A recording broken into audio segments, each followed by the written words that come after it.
할렐루야. 우리 앞뒤 옆에 계신 분들과 인사 나누겠습니다. 잘 오셨습니다. 은혜 받으세요. 이렇게 인사하겠습니다.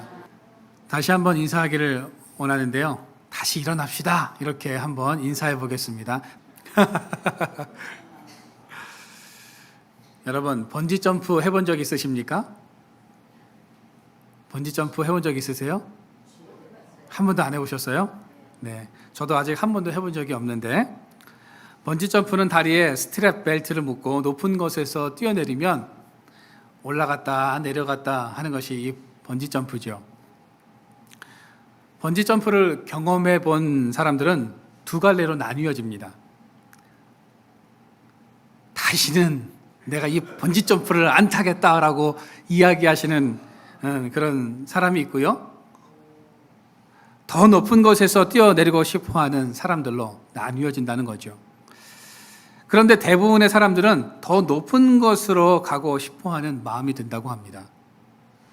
높이 올라갈수록 내려오는 낙차가 커서 훨씬 더 어때요? 짜릿하기 때문입니다. 여러분, 우리 인생도 이 번지 점프와 같습니다. 높이 올라가고 싶고 성공하고 싶은 마음에 높이 올라갈수록 어때요? 나중에 어떤 경험을 하게 됩니까? 더 처절한 실패, 가장 깊은 바닥으로 내려가는 경험을 하게 된다는 겁니다. 모든 인생과 삶에는 오르막과 내리막이 있죠. 그런데 어떤 사람은 이 번지 점프처럼 깊은 골짜기로 내려갔다가 다시 높이 올라오는 사람이 있는가 하면, 어떤 사람은 낙하하는 것처럼 올라오지 못하고 철포덕하고 그 낮은 자리에서 일어나지 못하는 사람들도 있다는 겁니다. 여러분들은 어떠십니까? 번지점프처럼, 공무공처럼 떨어지는 순간 더 높이 뛰어오르십니까? 아니면 떨어지는 족족 깨어져 버리십니까? 회복 탄력성이 있는 분들은 인생의 내리막길 속에서도 그것을 기회로 생각하고 다시 일어나서 튀어오릅니다. 그러나 회복 탄력성이 없는 분들은 계란처럼 한번 낙하하면 그냥 깨어져 버린다는 거죠. 여러분, 회복 탄력성이란 실패했을 때 다시 일어설 수 있는 힘을 말하는 것이죠. 위기 대처 능력이 뛰어나고 위기를 기회로 바꾸는 사람이 바로 이 회복 탄력성이 높은 사람들이라고 할 수 있겠습니다. 여러분, 사람은 누구나 힘든 시기가 있습니다. 그런데 그 힘든 시기를 어떻게 대처하느냐에 따라서 우리의 인생이 180도로 달라질 수 있다는 거죠. 저는 우리나라에서 회복 탄력성이 높은 인물을 꼽으라고 한다면 0.1g의 희망이라는 책을 쓴 이상묵 교수라고 저는 말할 것입니다. 그는 서울대 지구환경과학부 교수였습니다. 2006년 여름 45세 되던 해 미국 캘리포니아 공과대학과 공동으로 미국에서 야외 지질조사 프로젝트를 수행하다가 차량이 그만 정복되고 말았습니다. 사고로 정신을 잃고 3일이 지나서야 깨어났는데 눈과 입을 제외하고는 손끝 하나 움직일 수가 없었습니다. 전신마비 장애가 온 것이죠. 5대양을 누비던 분이 어느 날 갑자기 전동 휠체어 안에 갇히고 말았다는 겁니다. 그러니 얼마나 낙심이 되고 낙담이 됐겠습니까? 하지만 이상목 교수는 매 순간이 하늘이 주신 선물이다, 믿기지는 않겠지만 장애에 감사한다며 그 장애가 인생의 전환점을 가져다 주었다는 말을 하고 있습니다. 이상목 교수는 사고가 일어난 지 6개월 후 서울대학교 강단에 다시 복귀하게 되었고 지금까지 다양한 책을 저술하면서 활발히 활동을 하고 있습니다. 이지선 자매도 온몸에 화상을 입었을 때 모든 것이 무너지고 삶을 포기하고 싶었지만 다시 일어나 자신을 사랑하는 방법을 터득했고 지금은 사회복지학 박사과정을 마치고 이화여자대학교에서 교수로서 활발히 활동하고 있습니다.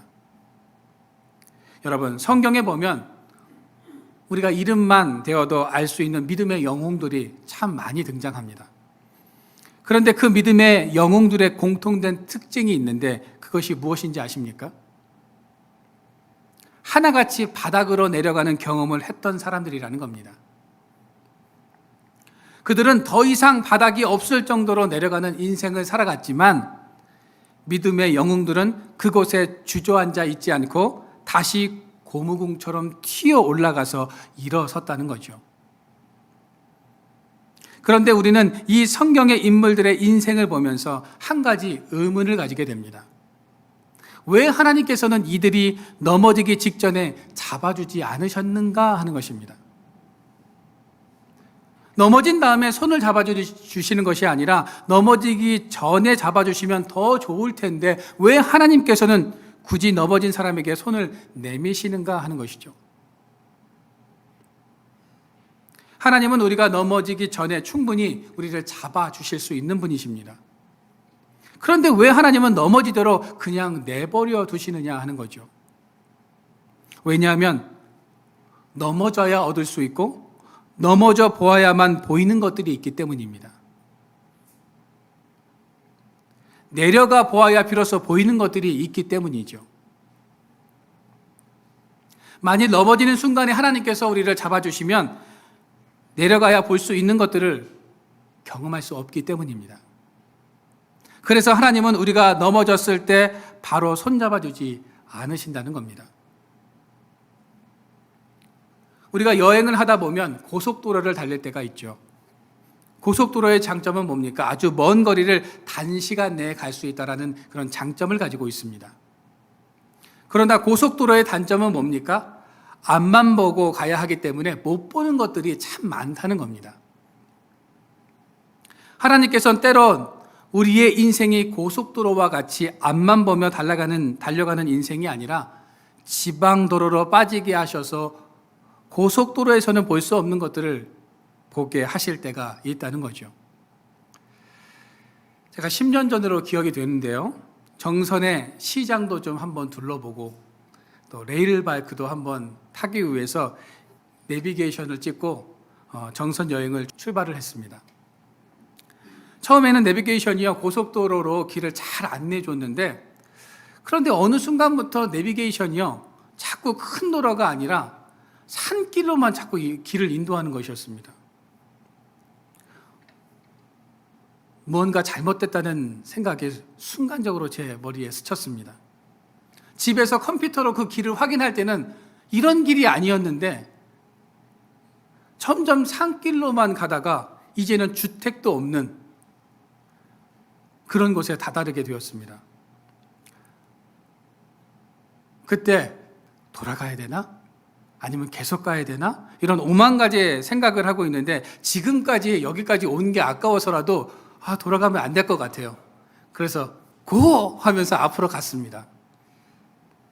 그렇게 계속 가는데 전혀 생각하지 않았던 백석 폭포를 보게 되었습니다.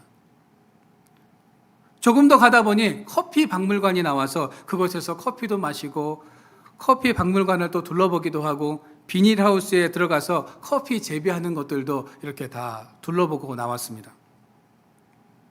그렇게 계속 길을 가다 보니까 우리가 처음 계획했던 대로 정선 시장이 나와서 그 시장에서 간식도 사 먹고 또 레일바이크도 타게 되었습니다.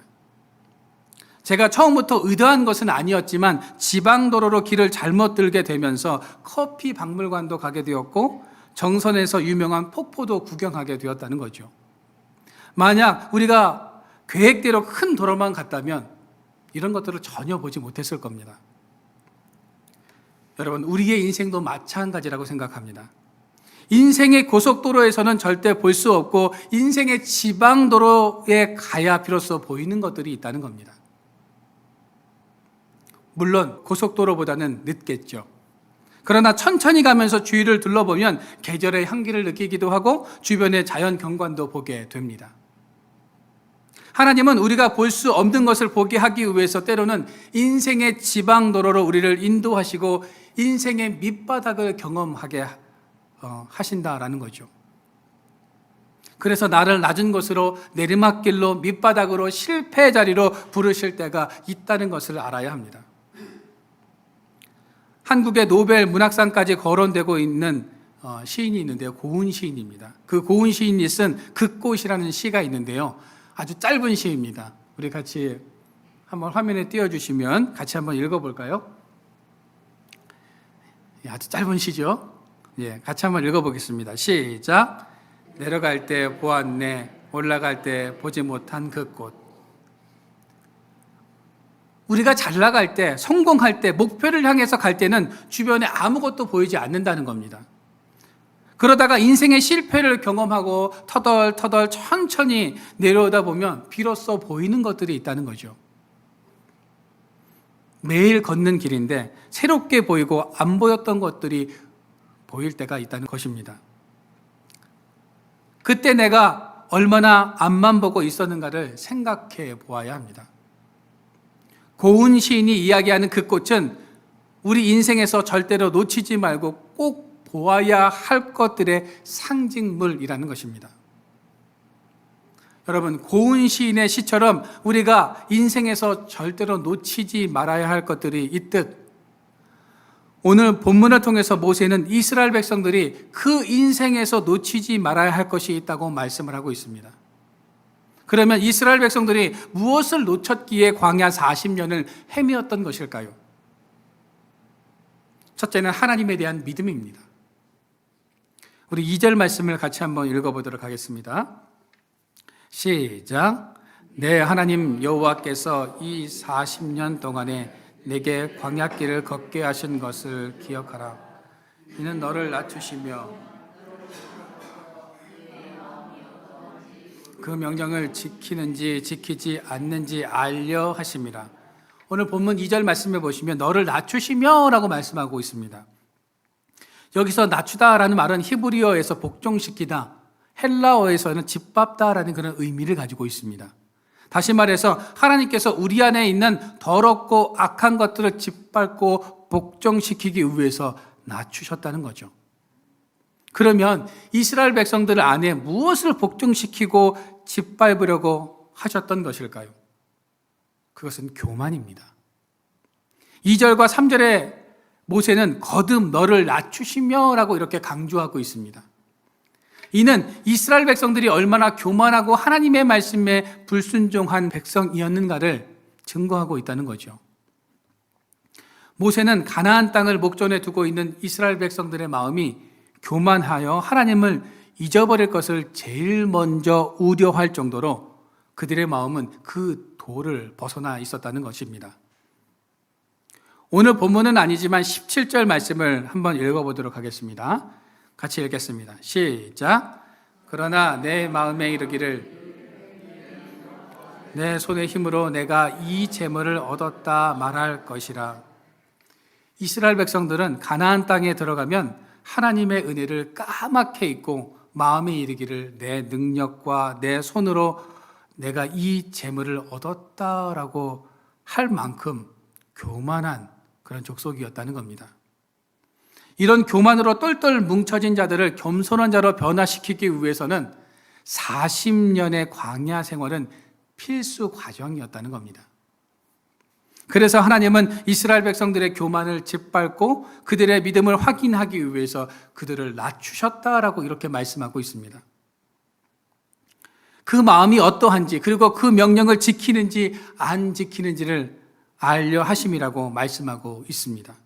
즉 우리의 믿음이 어느 수준에 이르렀는지를 보고 싶으셨던 것입니다. 사업이 잘 되고 성공할 때 하나님을 찬양하는 것은 누구나 다 합니다. 그러나 인생의 폭풍우를 만났을 때 찬양하는 사람은 그리 흔하지 않다는 거죠.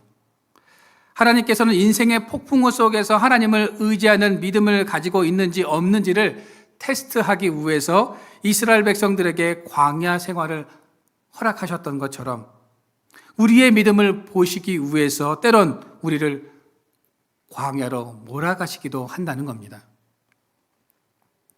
그때 바라기는 그 하나님의 시험에 합격하는 저와 여러분들의 삶이 되어지기를 소망합니다.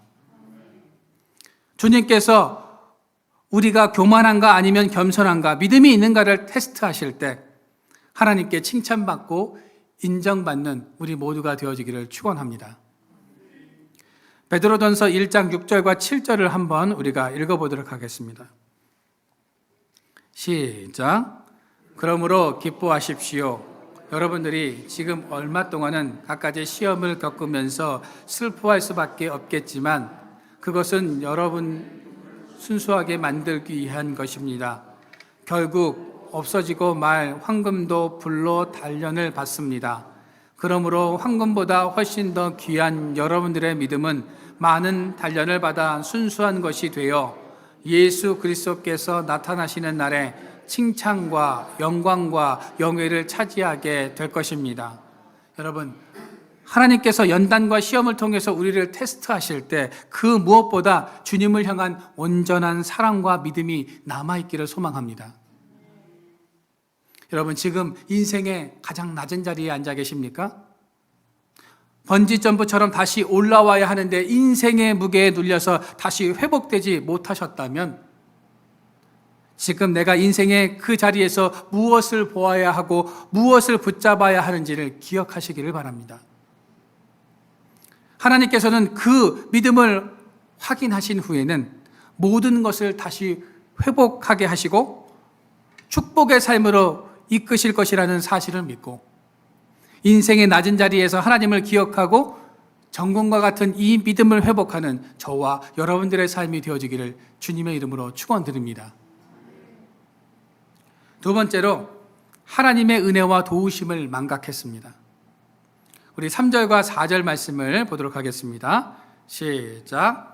너를 낮추시며 너를 줄이게 하시며 또 너도 알지 못하며 내 조상들도 알지 못하던 만나를 내게 먹이신 것은 사람이 떡으로만 사는 것이 아니요 여호와의 입에서 나오는 모든 말씀으로 사는 줄을 내가 알게 하려 하심이니라.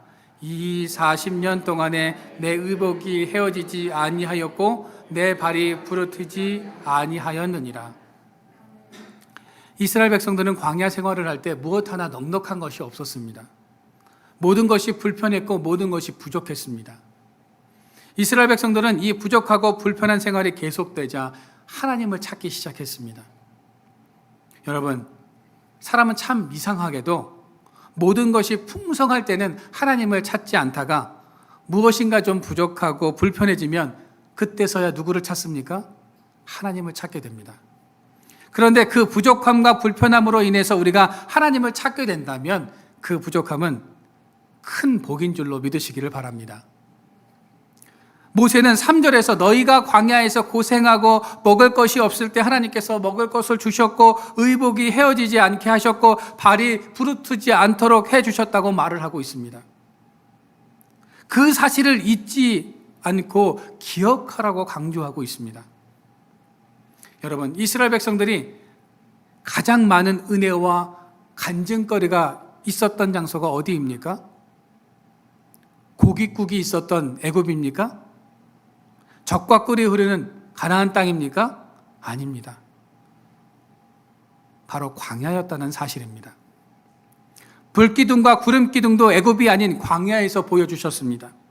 만나와 메추라기도 가나안에 있을 때 공급해 주신 것이 아니라 광야에 있을 때 공급해 주셨습니다. 반석을 쳐서 물이 나와 목마름과 갈증을 해결한 것도 바로 광야에 있을 때 있었던 기적입니다. 하나님은 40년 동안 이스라엘 백성들을 직접 먹이시고 입히셨습니다. 그런데 이스라엘 백성들은 그 은혜를 수시로 어떻게 해요? 망각했다는 거죠. 그 불의한 백성이 가나안 땅에 들어가면 분명 하나님의 은혜와 도우심을 망각하고 하나님이 없는 인생을 살아갈 것을 너무나 잘 알고 있었던 모세는 오늘 본문을 통해서 하나님께서 어떤 일을 행하셨는지를 너희가 기억하라라고 하면서 하나님께서 행하신 그 일들을 열거하고 있습니다. 하나님께서 광야에서 너희를 어떻게 도우셨는지를 잊지 말라고 당부하고 있습니다. 여러분, 우리도 나의 인생 속에서 하나님께서 늘 나와 함께 계신데 우리는 그 사실을 망각하며 살아갈 때가 있다는 거죠. 지금 나의 나된 것이 하나님 때문이 아니라 나의 능력 때문이라며 착각하며 살아갈 때가 있다는 겁니다. 그럴 때마다 하나님은 우리와 함께 계심을 깨닫게 하기 위해서 우리를 낮추시기도 하시며 우리를 줄이게도 하신다는 거죠.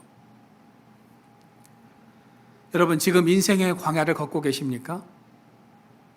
인생의 광야길에서 거침돌을 만나고 걸림돌을 만나 인생의 국도에서 멈춰 서 있다면 이렇게 한번 생각해 보시기를 바랍니다. 하나님의 기적이 시작되겠구나. 이제부터 하나님께서 역사하시겠구나. 우리 옆에 계신 분들에게 이렇게 한번 외쳐보시기를 바랍니다. 하나님의 기적이 시작됩니다. 하나님께서 역사하십니다. 이렇게 선포하시기를 바랍니다. 한번 해보십시오.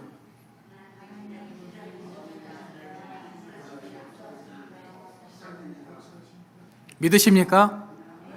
아멘. 엘리야가 능력을 행하고 놀라운 기적을 나타내고 있을 때 천사가 와서 먹을 것을 공급해 준 건 아닙니다. 아합과 이세벨에게 쫓겨 영적으로 탈진해 있을 때 하나님께서는 천사를 통해서 먹을 것을 공급해 주셨습니다. 베드로가 물고기를 잡을 때 밤새도록 그물을 던졌지만 빈 배로 돌아오는 가장 처참한 순간에 예수님께서 찾아오셨고 베드로가 주님의 말씀에 순종했을 때 그물이 찢어질 정도로 물고기를 잡는 만선의 역사를 경험했습니다. 여러분, 우리가 내리막길 인생의 가장 밑바닥길을 경험할 때가 바로 하나님의 은혜와 기적이 시작되는 때라는 것을 기억하시기를 바랍니다. 하나님은 우리가 건강의 문제, 직장과 자녀의 문제, 재정적인 문제들로 가장 힘든 순간, 절망적인 그 순간에 찾아오십니다. 여러분, 하나님께서는 나의 인생을 막다른 내리막길과 밑바닥까지 몰아가시고 계시다면 하나님께서는 우리의 믿음을 보기 원하신다는 것을 깨닫기를 소망합니다. 이런 상황 속에서 내가 하나님을 기억하고 하나님을 붙잡기를 원하신다는 사실을 믿으시기를 바랍니다. 하나님은 우리를 무조건 광야로 내보내시는 그런 냉정한 분이 아니시죠. 하나님이 우리를 막다른 골목으로 몰아가시고 계시다면 하나님은 반드시 복을 예비해 놓고 계심을 믿으시기를 바랍니다. 우리가 이 사실을 성경에서 찾아볼 수 있습니다. 오늘 본문 7절과 10절 말씀을 보시기를 바랍니다. 좀 긴 절의 말씀인데요. 우리가 같이 한번 읽어보겠습니다. 시작. 내 하나님 여호와께서 너를 아름다운 땅에 이르게 하시나니 그곳은 골짜기든지 산지든지 시내와 분천과 샘으로 흐르고 밀과 보리의 소산지요 포도와 무화과와 석류와 감람나무와 꿀의 소산지라. 내가 먹을 것에 모자람이 없고 내게 아무 부족함이 없는 땅이며 그 땅의 돌은 철이요 산에서는 동을 캘 것이라.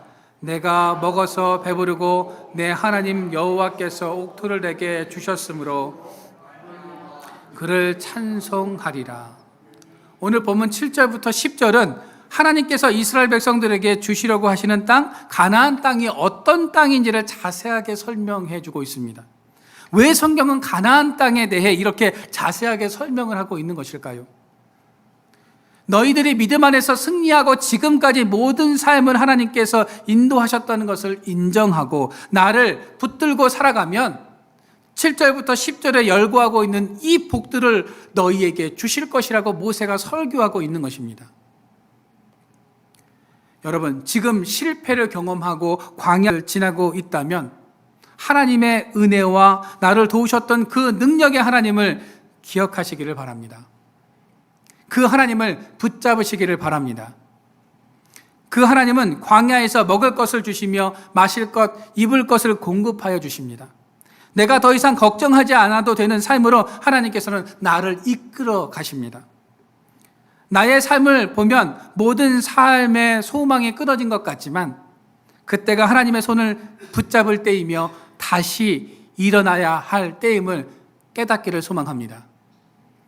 여러분, 하나님은 우리가 현실의 벽을 깨트리며 악순환의 고리를 깨는 믿음을 가지고 이 땅을 살아가기를 원하고 계십니다. 절망과 패배감을 딛고 힘차게 다시 일어나는 이 믿음을 소유하기를 원하고 계십니다.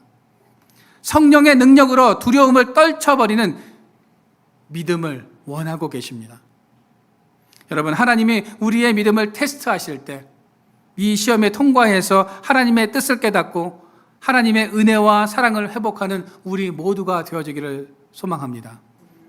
인생의 광야에서 여전히 우리와 함께 계시고 나를 붙잡아 주시는 살아계신 하나님의 그 손을 붙잡고 다시 일어서서 믿음으로 승리하는 우리 모두가 되어지기를 주님의 이름으로 축원드립니다.